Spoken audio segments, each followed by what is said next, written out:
Hey, folks, welcome back to another episode of the Change Physician Podcast. As your host, Dr. Kevin Cuccaro, with my Amazeballs co-host, Dr. Melissa Cady, and our returning guest, Dr. Cory Fawcett. Dr. Cory Fawcett is I guess you could call him retired, although it sounds like you're more busy in retirement now than you were when you were in practice. I'm trying to be. He's back again to talk about one of his other books. He's got several books at Financial Success MD that you can look at. All of them are excellent. But we're going to talk a little bit about how to navigate a financial crisis, because if you have not experienced one, maybe you are earlier in your career, maybe you've just graduated and you're trying to figure out where to put your money away, and we've just moved into this dip. If you've never experienced one of these things, the first one can be a little bit weird. So, Cory, nice to have you back on the show. Well, thanks for inviting me back. It's always fun to chat with you guys. Yeah. So give a little background on this book, like when you wrote it and why did you write it? And we'll kind of go from there. So this book is different than all of the other books I had. Everything else I've written, my publisher and I kind of discussed, and we have a chain. There's a whole series of these that are going to come out. And we were just about to release my book on timeshares. And it was like 2 months or so after with the coronavirus shutdown happened. Mm-hmm. And so no one is traveling. And we realized this is a really stupid time to release a travel book, right? This is just not good timing. So we just put that on the back burner. It was pretty much done and just said, we'll do that later. But what do people need right now? And for the first time in my life, doctors were unemployed. Doctors had nothing to do. There was my own office that I retired from got shut down. They basically, work off of elective surgeries, and those were all canceled. Everything was just shut down, and they just saw a few emergencies as they covered the ER. And that was happening all across the country. And I got to thinking, well, these guys need some help. What do you do when you suddenly lose your income? And so I did a little research to find a book that I could refer people to, when this happens, because people contact me and say, what do I do? I got this problem, and I could refer them to the book. I couldn't find a book that did this. All of the books on financial crisis were about what to do to prepare yourself, what to do ahead of time, how to get ready when the crisis is coming. It's kind of like when a hurricane hits your house. There was a lot of stuff you should have done last year to get ready for this. And if you had, things would have been better. But after the hurricanes passed through and you walk back to your house, now what?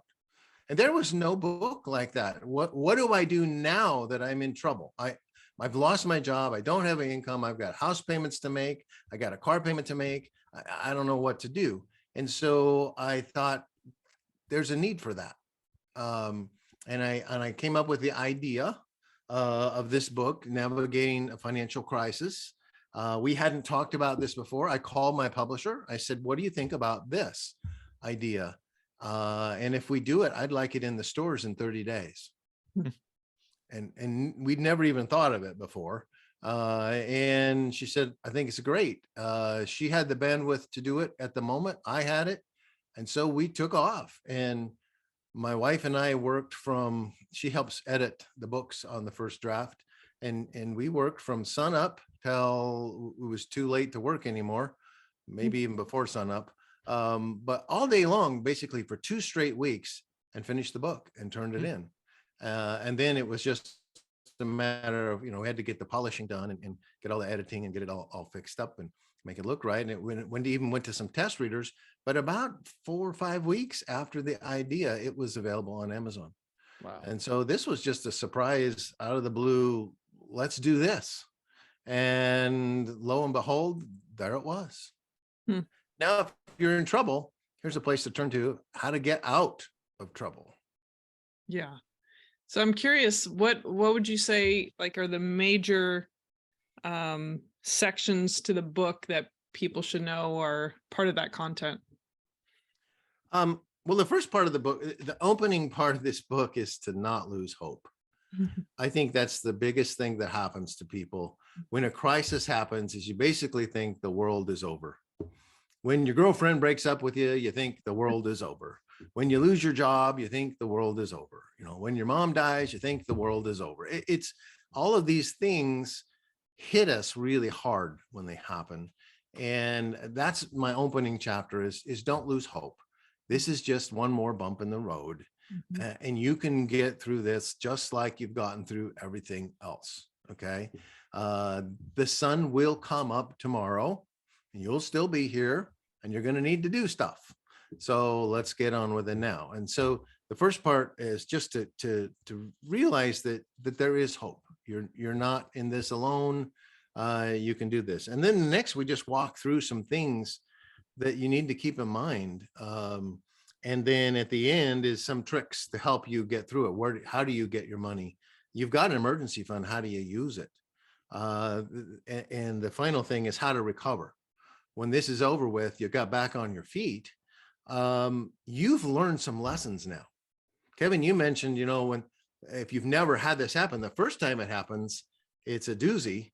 But now it's happened and you can look back and see, was your emergency fund good enough? Mm-hmm. Does the prediction that you made that you need this much emergency money, did that pan out? Or did you need more? Or was it too much? But now you can look back and say, okay, that happened to me. This is what I wish I had in place before this came, and fix it this time around, because there's probably going to be another one of these someday. And when it happens, now you're going to go into it with some experience and you have repaired the mistaken notions you had the first time around. And hopefully the second disaster that hits your life, you'll weather much better because of it. Yeah. We talk about the change physician and change, and you talked about having hope, and it's very obvious when a change happens. It's not pleasant. You just have to go through it. But you realize that you have to pivot, and that things can change, just you're in the midst of it all. But I'm curious with the things that you might, without giving the whole book away, in this interview, what would you say, aside from recognizing the emergency funds that are important, what kind of thing in the midst of the crisis, if there was one of those things that you mentioned in the book, which one would you highlight for the listeners to consider during a financial crisis? The most important thing, I think, is to treat it like an emergency from the first day. Okay. As a trauma surgeon, we're taught all about the golden hour. You got 1 hour to get this guy stabilized, or they're going to die because they can't recover if they continue on. You've got to quickly get bleeding stopped. You've got to quickly get them resuscitated. You've got to be quick. And so imagine if you were out on a farm and you're a farmer and you got injured on the farm and you sliced your forearm and artery blood is spurting out. Okay. That's the crisis just started. The difference between that guy and your financial crisis is you're hemorrhaging money in a financial crisis. Now you're hemorrhaging blood in a trauma. So what do? Well, first you put your finger on it and stop bleeding. The very first thing you've got to do is stop the hemorrhage. Mm-hmm. So, in an emergency financial, the first thing you got to do is stop spending money. Money can't be going out. You have to conserve that because every spurt of that artery can't be recovered. It's gone. You're not going to be able to use it to save your life. So you do that, then you call 911 and help is coming. And in the meantime, you do everything you can to stop the bleeding so that you can get through this alive. And that's what you need to do in a financial crisis. From the day one, you must treat it like an emergency. And people don't do that. There's a story in the book. I have a few people who told their stories of getting through an emergency, of one physician who didn't treat it like an emergency. He basically said, oh, well, I've got this emergency fund, it will take care of me. And because he didn't do anything to help stop the hemorrhage, conserve money to get through this next step, he burned through what he thought was a 6-month emergency fund in 3 months. It was gone. Now he had nothing backing him up, and he hasn't changed anything in his life. He's still spending as if he's got this huge income coming in.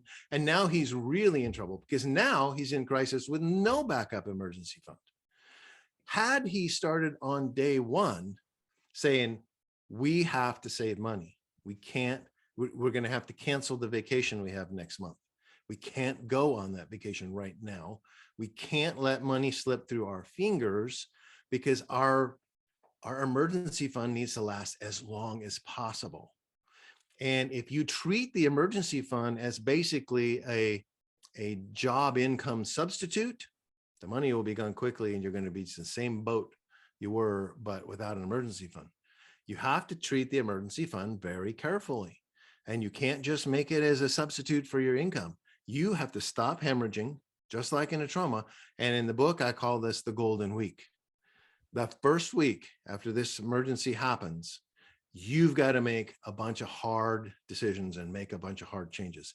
If you don't do that, you will have a tough time getting through your emergency. But if you do that, your emergency fund is going to last longer than you thought, and you will be in a way better position. And too many of us just think, well, I'll get this taken care of and that'll be fine. But here we're talking to physicians. If your emergency was that you just lost your job or you just lost your license, I mean, you just had a stroke and you can't work anymore.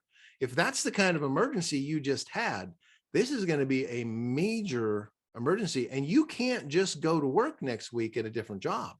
Mm-hmm. It takes months for a doctor to change jobs, especially if you change states and you need another state license and all of the steps we have to go through as physicians. We have a big time delay if that was our emergency, if it had to do with our job. We're not going to turn around quick. It will take a while to get that fixed, especially if the problem was a loss of a license, because that carries over to other states too. They want to know why that happened, and that slows them down in giving you a license.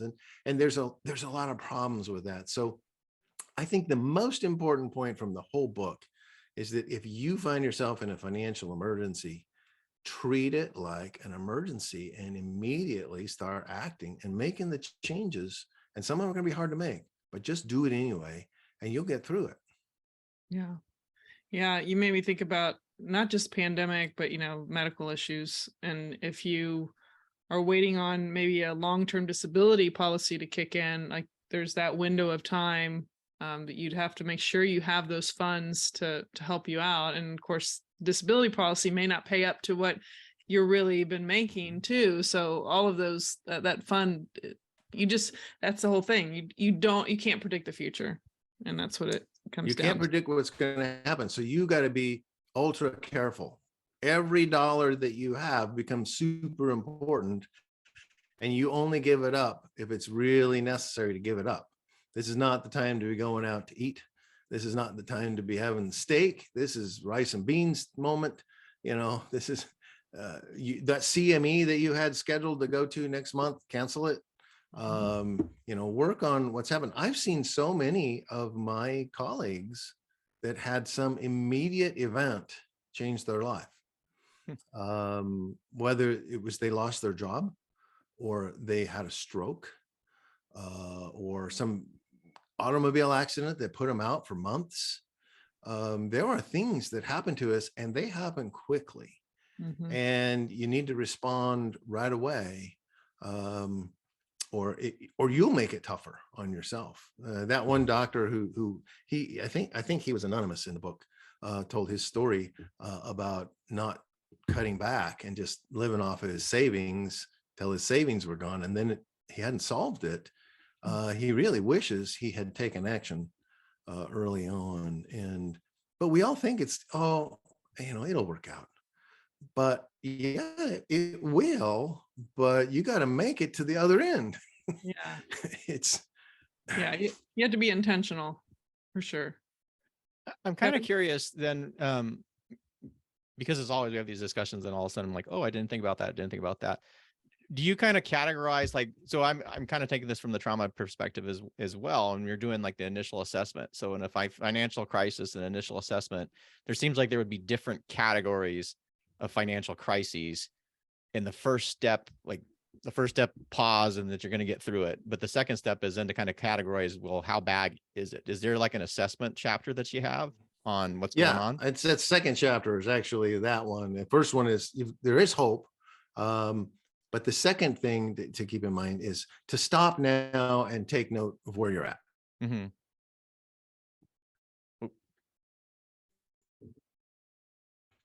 Exactly how bad? Trending kind of bad?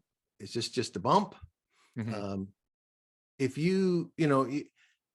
if you are the major breadwinner and you bring in 80% of the money and your spouse brings in 20%, your spouse loses their job, that's not much of a crisis. Your income dropped 20%.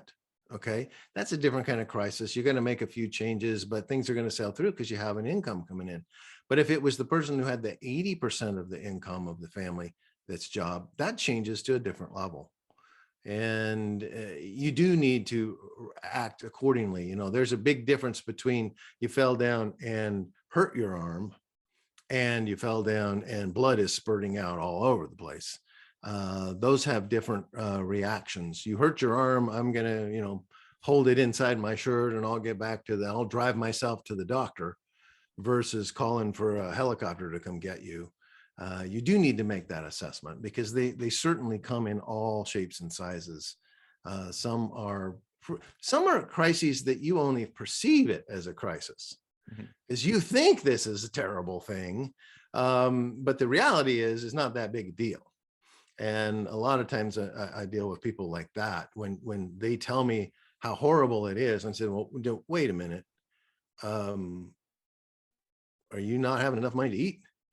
Do you have food over your or shelter over you? You've got a car, you've got a cell phone. I mean, it's not that bad, so sometimes we blow it out of proportion. And so you got to get an accurate assessment. Just how bad is this one? When the hurricane comes through and wipes out an area, you don't know the status of your particular house till you get back and see it. You might be okay and your neighbor's house is gone, or you might just have a little bit of damage, but you do need to go through the assessment. And I've got a chapter on that in there too. Yeah. Yeah. I got to ask about this one too, because I'm looking at your table of contents, and this one's very intriguing to me. And the chapter is urgent procrastination. So what is urgent procrastination in the nature of navigating a financial crisis? Yeah, I loved that title, urgent procrastination, because it does just what you said. What the heck is that? Makes people want to read that chapter. And it's an oxymoron. It seems like those two things can't go together. But what I'm seeing there is there are things that we have in our life that we've planned that we could put off. Okay. I mentioned I've got this CME coming up, or I've got this vacation coming up. There was some stuff I was going to fix up around the house. So what urgent means, in that first week, you pick out things that you can put off. I've got these things set up and I should take care of them at this time, but you need to procrastinate on anything that costs you money. So you're urgently picking out things that will bleed some money out of your accounts that you could avoid for a while. Now, if you're fixing up something, you need a new fence at your house because the fence fell down. Well, you can postpone that a little bit longer and put some Band-Aids on it and make it work. That would be urgent procrastination. Quickly make those decisions of which things and get them canceled, get them pushed out, so that you don't spend the money on those things now. And sometimes the quicker you do that, the better financially the decision was. So for instance, if you have a cruise coming up that you have booked, at a certain date, you can get 100% of your money back. But after that date, then you can get 80%. You wait a little longer, then you get 60%. So there's an example. If you don't act now, if you wait, well, maybe this will be better in a couple of weeks or 3 weeks, and you pass that other date, you just cost 20% of the cost of that cruise by not acting right away. And so during that golden week, pick things that you can procrastinate on that will cost you money and get them done quickly. Yeah. It's a lot of this is common sense, I think, in a lot of ways, but as we all know, we need to be reminded that common sense is not always common practice. And common sense, when you're all calm and thinking about this disaster, is way different than what you're thinking about in the midst of it. Exactly. Sometimes you forget common sense when you're in the middle of something bad going on. Absolutely.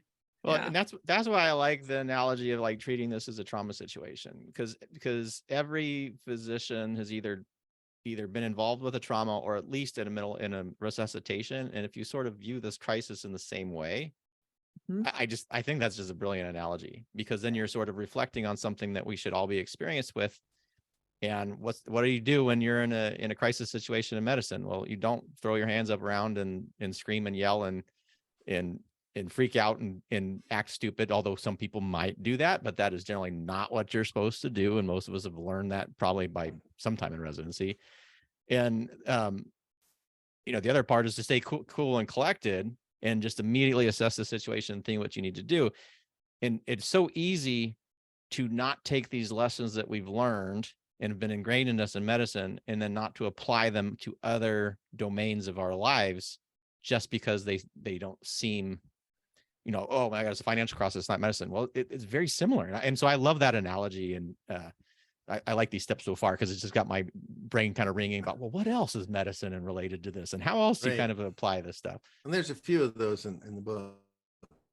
One of the things you mentioned that when I was in training, I had one doctor who always used to say, the moment that you walk into that trauma bay with the trauma patient there, your first decision is hurt bad, not hurt bad.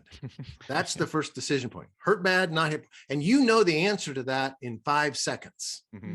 You can walk into that room and in 5 seconds, you know if this is hurt bad or not hurt bad.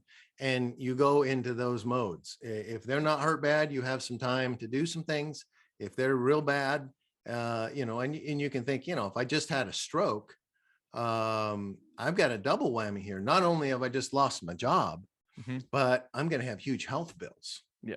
And I may have some recovery bills. I mean, that's a hurt bad financial crisis. Yeah. And so you can make that assessment usually. Now, if you're standing outside looking in, it's really easy to make that assessment. When you're the one in the middle of the crisis, it's way harder to get that hurt bad, not hurt bad. Because if I'm the trauma patient laying on the bay, I don't care what you think, I'm hurt bad. Right. It's kind of like the whole thing, a minor surgery is surgery you're doing on someone else. If you're doing it to me, that's a major surgery. So sometimes we get very tainted. And that's why I started with there's hope. Because usually when you're the one who's in the middle of it, you may blow it out of proportion as to what's really going on here. And you're really not as bad off as it seems.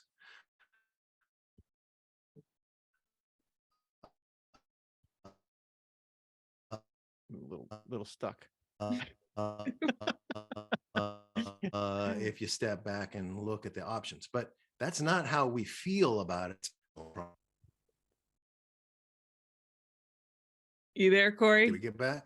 Yeah. There you are. I'm here. Did we Yeah. get back? We had you in a very slow, like talking mode, but I think we still got the gist of what you're saying. But it sounds like this is pretty much financial triage is what we're doing here.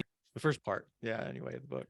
Yeah. In the beginning, because once you triage it and figure out where you're at, then you can start looking at, there's a chapter in there, assess your assets, figure out exactly what you got to work with. Mm-hmm. How much is your emergency fund? There's a really cool story I told in there called the parachute. And there's so many people who treat their emergency fund like a savings account.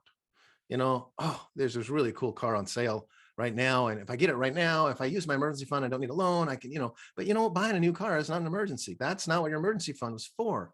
But so many people just dip into their emergency fund. And so it's like this pilot who had this parachute, and he was having some tough economic times. And so he had a rip in his pants, and he realized that his pants were made out of the same stuff as his parachute. And so he could just take a little piece of his parachute and repair his pants for free. And that little piece, that's not gonna hurt his parachute.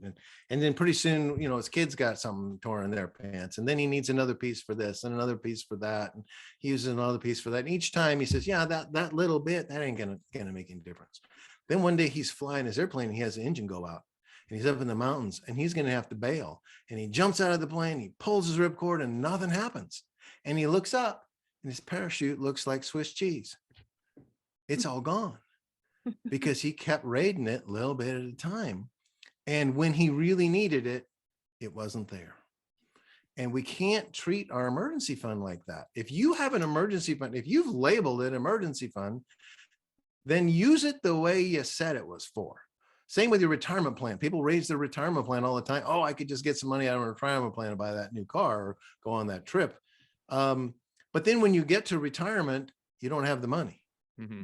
And there's a reason it's called a retirement plan. It's for your retirement. So if you're not taking the money out for your retirement, you shouldn't be touching it.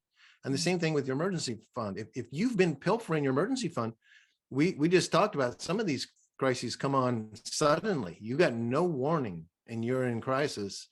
And if that happens to you and you've been pilfering your emergency fund, you don't even have your backup plan ready. And you don't want to be that guy with a parachute that's full of holes. Yeah. Yeah. Agreed. Awesome. Any other questions, Kevin? I want him to share like where people can find the book and everything. Yeah, no, well, as always, there's so much more, and there's at least 2 other chapters. I'm like, oh, we should talk about that, but we can save that for another time. Oh, yeah, there's a whole bunch of stuff like, what order do you tap money from, or how do you handle your debts? What about bankruptcy? People think bankruptcy will get them out of a lot of problems, but there's a lot of things that are exempt from bankruptcy. And so those problems won't go away even if you have a bankruptcy. Yeah. But there's 2 things we didn't talk about that I think people just need to keep in mind. One is your marriage. This is very hard on a marriage when you go through a bad economic crisis. You got to keep that in mind so that you continue to work on a marriage while you're in the crisis and don't get on each other's case for things, because you're both on. The other one is for physicians. A lot of times your crisis messes with your identity. Mm-hmm. If your crisis was, let's say somebody took away your privileges, your identity is all wrapped around those privileges. What you do for a living is who you are for many people. And you've got to get the crisis and your identity separated. Because if you lose your identity, you feel like you'll lose hope. And don't let that happen. Because you're still you still have a lot more. If you're a physician and you lost your ability to practice, there's still a lot more to you than being a physician, even though you've wrapped your life up into everything points to you're a physician, and that's your whole life, that's your identity. That's not really true. That's just something you've made happen. And don't lose heart because you felt like your whole identity is gone in a crisis. Those are good words. Yeah, and those are part of those. Were 2 of those chapters are the ones I wanted to kind of touch on. So that was great. That was great. So Cory, why don't you tell us where people can find you and how to get in contact with you? Hopefully they're not in a crisis right now. You just can't get through everything in a short little podcast like this, You can get everything you need about me can be found at financialsuccessmd.com. If you need to contact me, if you're having a crisis, you need some help, get a hold of me. But even if you don't have a crisis, you should read the book, because the whole idea is that if the better you're ready when the crisis happens, the easier it is to get out of it. If you've done nothing to take care of that, then you'll have a tough time with the crisis. So even if you haven't been in a crisis yet, you're going to have one at some time. And I think if you've read this book and you have these things in the back of your mind when the crisis happens, you're going to be way ahead. And just to be thinking about that, treating it like an emergency from the beginning will change the crisis completely for you. So even if you're not in a crisis, you got to read this. And if you know somebody who is in a crisis, buy the book and give it to them. Mhm. It might help them get through what they're dealing with. Absolutely. And I agree. It's good to be aware of the things that are important during that crisis so that you can take the steps towards it, because many times you need time to accrue the adequate emergency fund or whatever else is that you need. You have a deficit in that you need to take care of so that you're prepared for that situation. So thank you for writing the book, and thank you for sharing it on our podcast. And I know that people can benefit greatly, especially in uncertain times. We never know what's around the corner. So I think it's incredibly important. But thank you for being our guest again. I know we're going to bring you back. So for those of you listening out there, I'm Melissa Cady, the Challenge Doctor, with my co-host, Dr. Kevin Cuccaro, with our awesome guest, Dr. Cory Fawcett. And we'll look forward to seeing you on the next episode, and take care. Stay well, folks.